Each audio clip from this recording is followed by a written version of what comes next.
Hi, I'm Suzann Silverman, Editorial Director of Multi-Housing News, and I'm here at the 2026 AIM Conference with Turner Batdorf, Vice President of J. Turner Research. Thanks so much for joining me. Thank you. I'm excited to be here. It's certainly been a busy and energizing conference as usual. It is. I know. I'm exhausted at this point. Yeah. We're meeting on the Wednesday morning, and so we're obviously gone through all the festivities and fun and great content and getting to meet with people, and it's been I think one of the best AIMs I've ever been at. Truly. I have to agree. My head is swimming with information. Yeah. But again, thank you for taking a few minutes to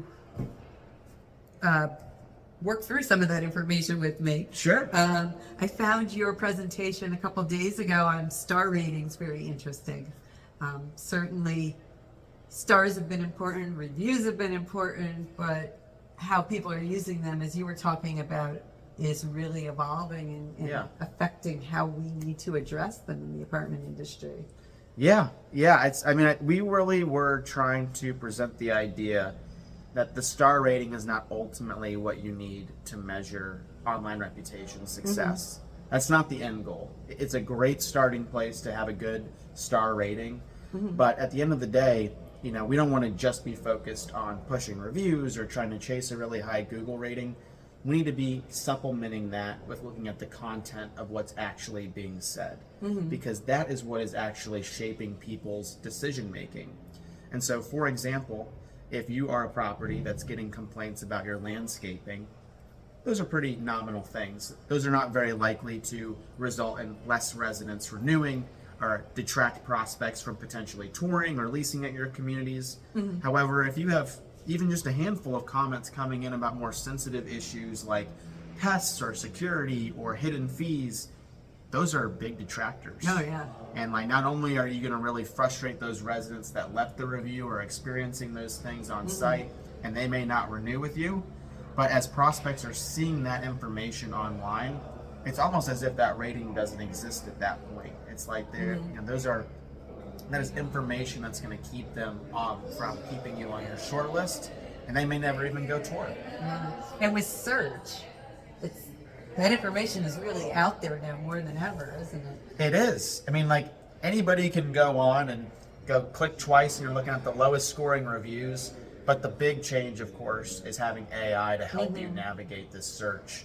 So at J. Turner, we've been undergoing studies that we call the Internet Adventure Series to help understand how prospects are navigating the digital space to research properties. Okay. Because we know they start out looking at about 10 to 15 properties that are in the location they want, at the price point they want, has the gym that they want, but they want to know who's going to take good care of them. And I think that what AI is doing is it's making it simpler, less time consuming to be able to understand those things that are ultimately going to make them happy. And people have been using reviews for so long now that they're really primarily motivated by avoiding negative outcomes. And AI will just tell you, this is what the property does well, but here are the potential issues that you could run into.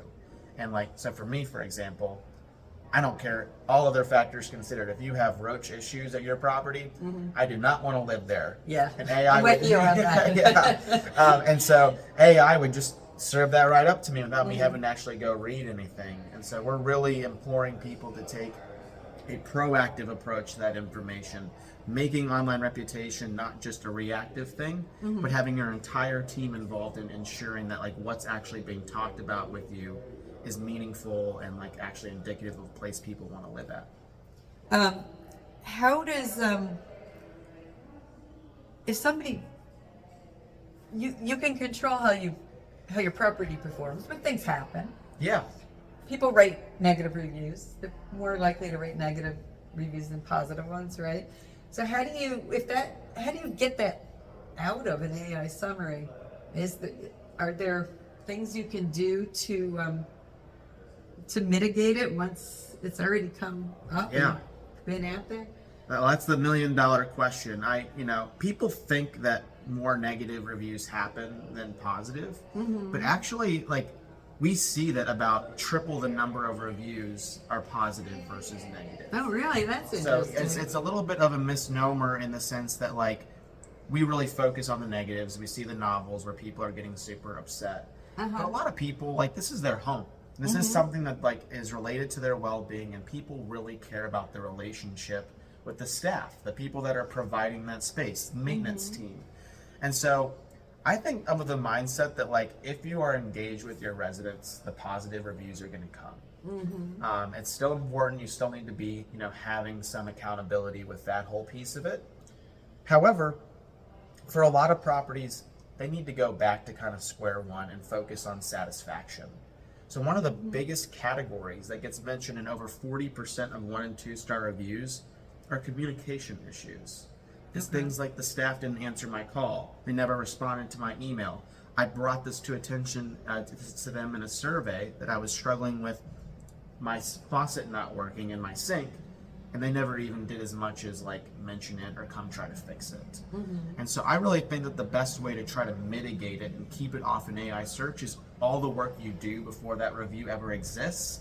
Things like responding to your surveys, having a survey program that your operations team is actively working, not making it just a marketing initiative. And those are and making sure that you just are responding and treating people like humans. I mean, you do that, you're going to save yourself a lot of heartache in the future, because AI will not have as much negative information to interpret. That sounds like a good idea. Yeah, just really dig into that information. Yeah. And one other thing I would just throw out there is you can always have people update their review. And so we have a lot of our clients that, like, as they've embraced this new era of online reputation, they're not having their teams go back to residents that leave a negative review and really trying to work on recovery in those situations. You'd be surprised at how many people are willing to change their review and give a better rating. Shea Properties, who's based here in California, was just telling me that they had over 30 people recently change their review from a 1 star to a 5 star. And like that's quite a change. Yeah. Too. Yeah. So like that's what it's all about, right? Like we want our teams focused on good service, not just pushing a bunch of reviews. That's always important to keep in mind, isn't it? Yeah. Relate it back to the resident and their living experience and how you relate to them, and don't lose sight of that. Right. I think that, like, we've all been so focused on reputation that it's easy to gamify it. Like we're chasing that Google star rating, and like for a lot of people that's become the North Star metric. But, like, there's a lot of limitations with that. Like they calculate reviews pretty close to a straight average. So reviews left from an old management company are, you know, count the same. Like the content of the reviews aren't considered at all in Google's algorithm. And so you're kind of chasing your tail a little bit to be only focused on that.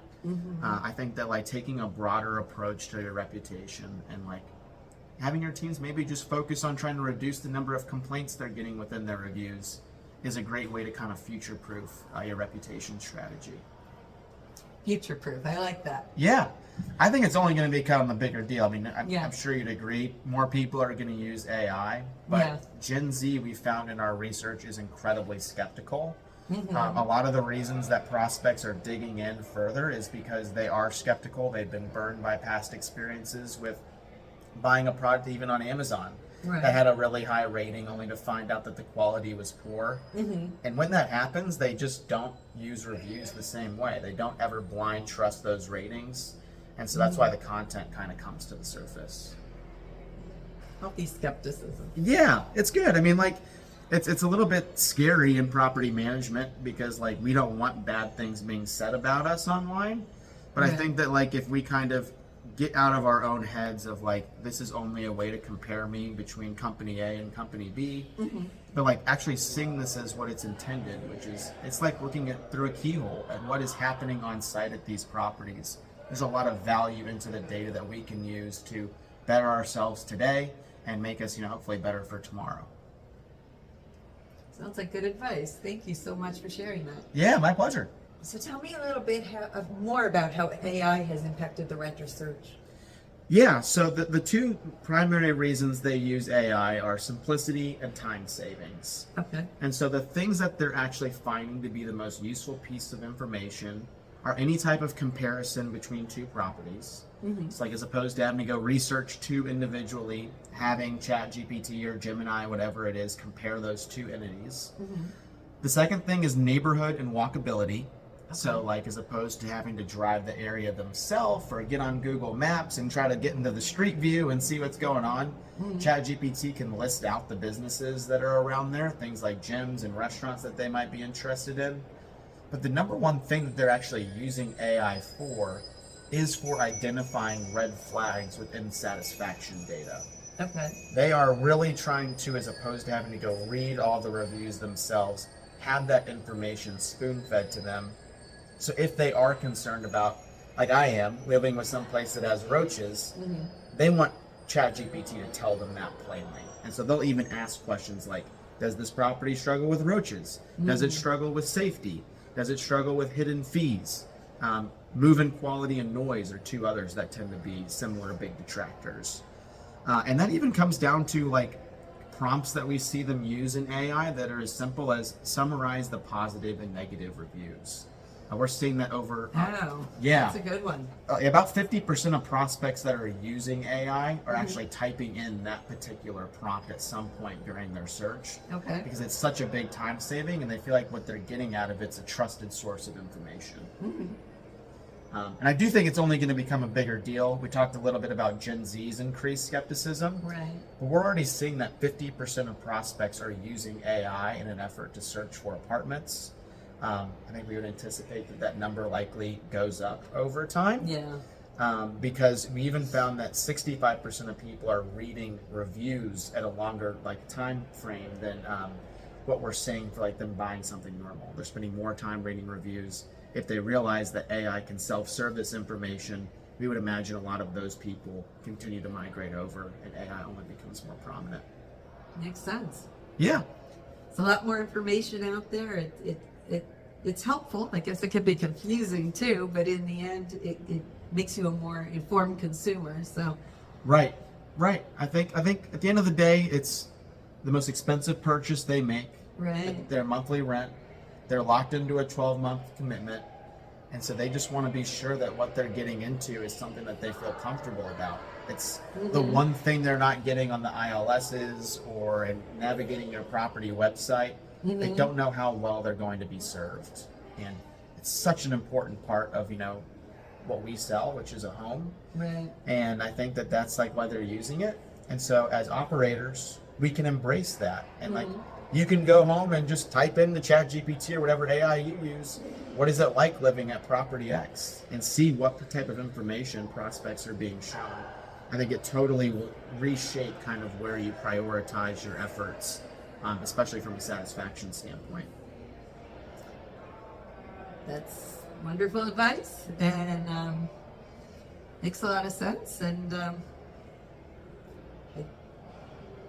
appreciate you sharing it with us today. Yeah, absolutely. Well, at Jay Turner, we'll be posting some studies over the summer, kind of detailing this and a little bit further out and providing some more information, especially about the AI and how they're navigating the internet adventure, as we like to call it, to search for an apartment. So stay tuned. We'll have some good stuff for y'all. Well, we look forward to seeing some of that research.